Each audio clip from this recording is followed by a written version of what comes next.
We want you to leave here feeling more self-assured of your own well-being and more confident about where you stand in every moment, because we don't just want you to stand in contrast and give birth to desires. That happens all day, every day. We want you to be so confident of the unfolding of those desires that you stand in happy, satisfied expectation of the unfolding of them. We want every phase of your desires, from the birthing of the desire as it bursts into your consciousness to the full manifestation of it, to be the pleasurable experience that you expected it to be when you made the decision to come into this physical body. When something that you desire, that's in the process of becoming, but hasn't yet become in the full way that you want it to, when it feels good, when you have that anticipation, when you feel satisfied in the unfolding of it, even though it hasn't fully unfolded, then you're in the best place that you could be in terms of vibration and happily ever after. Because that is going to be the chronic state of your life experience. You are always going to have asked for more than you have, and there are always going to be many things in the process of turning vibrations to thoughts, to words, to behaviors, to discoveries, to things. Everything is in that process. And while many things have already come to fruition, they're parked in your garage or in your bed or something like that. There are many things that are in the process. And when you become excited and happily satisfied in anticipation of you getting to witness the unfolding of those things, now you've got it. Now you are a deliberate creator. But if you are like so many humans who want it but can't see it yet and are more aware of its absence than you are about its evolving presence, about its vibrational presence. In other words, sometimes its vibrational presence is all you've got. And everything has a vibrational presence that is evolving into something that you acknowledge through your physicality as more tangible. But if you need the tangible before you feel satisfaction, then you're holding yourself in a vibration that doesn't let much in, not as rapidly as it could, and it's not satisfying as it's evolving. But when you are the vibrational sculptor of the clay, so to speak, so that you are consciously aware that you set forth an intention and that you held that intention, and you know it's a wonderful thing because it gives you a feeling of exhilaration or at least satisfaction when you think about it. And you have confidence in the laws of the universe because you understand them. And you have confidence in your own ability to hold yourself in the vibrational proximity to allow the maximum satisfying unfolding of whatever it is. Then you've got it. Then you've got the key to happily ever after. But if you need tangible evidence, if you need to see it before you believe it, or see it before you trust it, or see it before you feel happy, then you're in a holding pattern where you're mostly only happy about what somebody else created or about what you created accidentally and didn't know that you had anything to do with. There's a lot of that going on. You stumble into good things all the time. But isn't it a nice thing when you do that on purpose? So we're here in response to your request to help you to understand how to consciously integrate your own awareness into the awareness of your broader inner being. And the reason that we want to help you do that, and the reason that it is an advantage to you, is because the non-physical part of you, the part of you that existed before you came into this body, the part of you that still exists non-physically, even though you are in this body, that non-physical part of you has pure, positive, focused attention upon you and everything that matters to you. Well, when law of attraction responds to that non-physical part of you, law of attraction is gathering all of the cooperative components to fill in all the delicious pieces for everything that you want. And because that non-physical part of you has no resistance whatsoever, meaning no doubt, no disbelief, no pushing against any part of it, then that leverage of that calling of those cooperative components is enormous. Oh, it's so strong that nothing can stop it.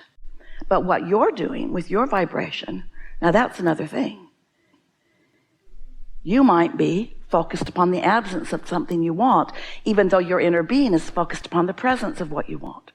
So when your inner being is focused upon the presence of what you want and calling all the cooperative components, especially you, because you are the most significant part of this attraction creative process, if you're focused in vibrational opposition, then you've got a sort of tug of war going on inside of you that feels like some form of negative emotion to you. It's a sort of push and pull that doesn't go very well together. Yesterday, Esther and her friends that she was flying in with had such an interesting experience. And as Esther was thinking about it last night, she thought, I'll bet Abraham's going to tell this story. And we thought, we bet we are too, because it speaks to some extent to what we're talking about. No analogies are ever perfect, because there are always components that you could quibble with a little bit. But hear this and you'll get the sense of what we're talking about. So they flew in on Southwest, and they were coming into the Southwest terminal, small terminal. There are only 2 baggage carousels. And as they were coming down the escalators, open into the greater room where the baggage carousels are, there was an alarm going off. They could hear it, sort of ear-piercing. And they acknowledged, because they've heard that before in airports, that there must be some door that was opened that set off an alarm. And they were not concerned. They were not alarmed. They're just coming down the escalator. Now, it's not just their bodies that are on the escalator. They've got their carry-on bags coming down, along with several other people. And just as Esther and Mark came to the doorway to enter out, the people on the other side of that doorway closed those doors and said, stay right there, we've got to reset the alarm. And they said, all right. So they stood right there, just like they were instructed to do. But what those people on the other side of that door didn't do was stop the escalator. Or stop anyone from getting on the escalator. So Mark and Esther stood there happily until they realized that there was a crush of people coming down the escalator with no place to go. And so Esther thought, well, let's see how this works out here. So now, Esther and Mark are standing right in front of the door, and they knew the door was operational.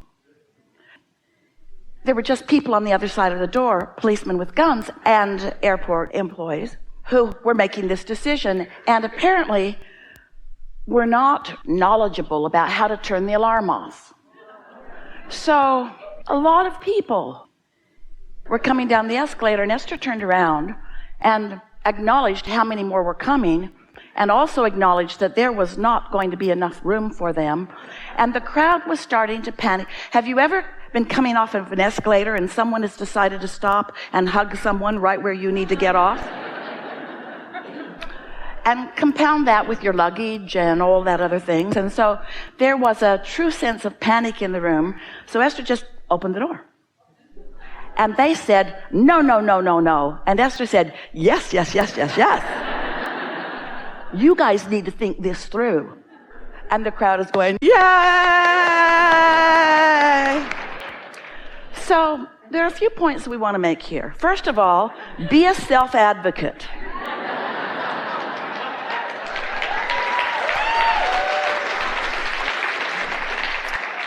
And next of all, don't set a desire in motion that's calling everything forward and then close the door on yourself.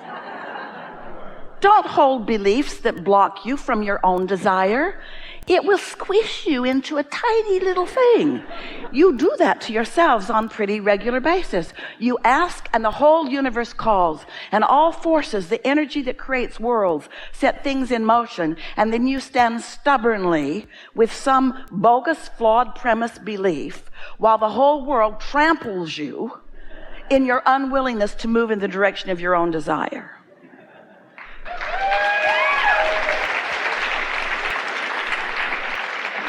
And so that's what we want to talk about mostly. So we just want to tell you this one little piece, and then off we'll go. You were non-physical energy. Part of your consciousness came into this body. That non-physical part of you still exists and is the largest part. So as you think while you're here in this body, law of attraction responds to your thoughts. And as your inner being thinks, and it does, about everything that matters to you, never taking attention from you, now there are 2 points of attraction that have to do with you. And that's why you have emotion. When the thoughts you are thinking are moving in the direction of what your inner being knows about the same subject, you feel some form of positive emotion, from satisfied all the way to ecstasy, off the wall, enthusiasm, passion, that stuff you really like when the momentum gets going strong. When you are focused in opposition, when you want something but you say, but it's not happening, or I don't know how to make it happen, when you get in opposition to your own desire, then you feel dissatisfaction all the way to true despondency, and all that is you cross current of your own desire.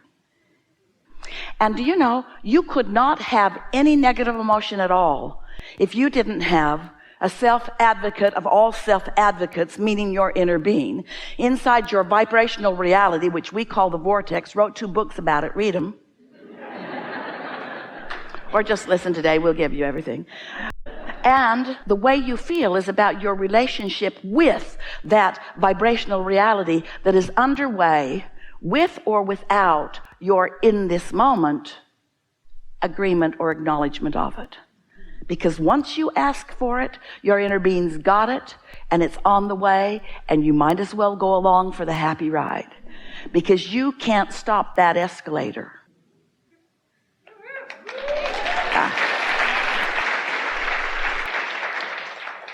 One more thing we want to give to you. So, when you are in the receiving mode, which you will be unless you're dissatisfied in some way, you'll just automatically be in the receiving mode unless you're dissatisfied about something. Satisfied is your default position from non-physical. You've sort of taught yourself otherwise as you got here and hung around with them. But satisfied is what's normal to you. So we want to say being satisfied is being in the receiving mode. And being in the receiving mode is being tuned in, tapped in, turned on. And being in the receiving mode is being in the replenishing mode. It's the clarity mode. It's the optimum mode. But we also want to say all of that is being under the influence of your source energy. Under the influence of that pure, positive energy. Under the influence. Well, in every waking moment, you're under the influence of something, because you're offering a vibration that is causing you to tap into something. In other words, when you offer a radio signal, law of attraction finds for you a vibrational equivalent. So you're always under the influence. Esther created and sent to the printer and has received back now some dash cards. A dash card, it's written backwards. So if you look at it, you can't really tell what it is. But when you put it on your dash or in front of a mirror, if you don't have a car, and it reflects, when you read it back, it says, and she didn't think it would be a good bumper sticker. She didn't think you should run around with this on your bumper. Under the influence. Under the influence. So when you care that you're in the receiving mode or under the influence, or you're aware of what influence you're under, am I under the influence of source or the worrisome mother that talked about so many things that could go wrong? Am I under the influence of source or CNN? What am I under the influence of? Those are where you're making the choices, because you've already put it in your vortex, and what's in your vortex is already gestated and it's already ready to be birthed out here into the atmosphere where you can see it and hear it and smell it and taste it and touch it. So you've already made the choices. The question is, what am I now choosing of all of that to let in? What am I under the influence of? Really good, huh?